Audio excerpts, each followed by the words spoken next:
Hello everyone, আসসালামু আলাইকুম। তো আরেকটি রেসিপি নিয়ে আপনাদের মাঝে হাজির হলাম। তো আজকের রেসিপিটা হচ্ছে একদমই ভিন্ন। সেটা হচ্ছে আমের খাটা বা টক যেটাকে বলে, সেটা আমি বানাবো। তো আমগুলো আমি কয়েকদিন ধরে কেটে ফ্রিজে রেখেছিলাম, এই জন্য একটু কালচে কালচে লাগতেছে আর কি। তো ফার্স্টে আমি এখন দিয়ে দিব এখানে কয়েকটা এলাচ, তারপরে আছে দারচিনি আর লবঙ্গ দিয়ে দিলাম। এখন দিয়ে দিচ্ছি আদা বাটা, রসুন বাটা। আমি খুবই সামান্য আমের এই টকটা বানাবো।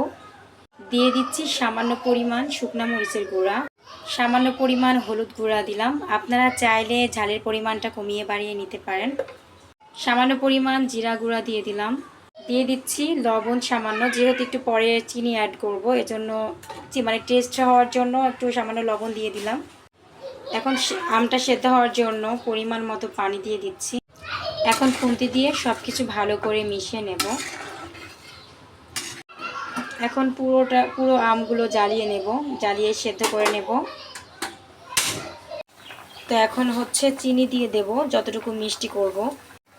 এই আমটা অনেক টক, এজন্য চিনির পরিমাণ একটু বেশি দিয়ে দিচ্ছি। আর আপনারা যদি মনে করেন একটু টক বানাবেন, তাহলে চিনির পরিমাণটা একটু কম দিতে পারেন।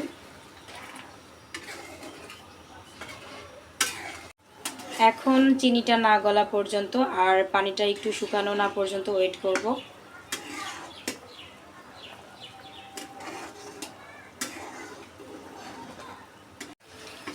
আমটা কিন্তু সেদ্ধ হয়ে গিয়েছে এবং চিনিটাও গলে গিয়েছে। এখন নামিয়ে নেব।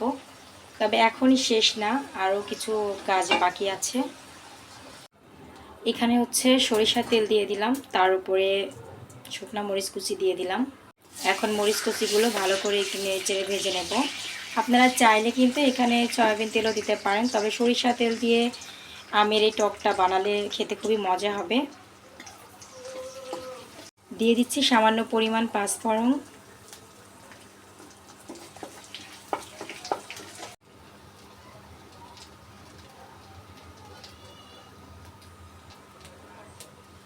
তো এখন এটা ঢেলে দেবো তেলের মধ্যে।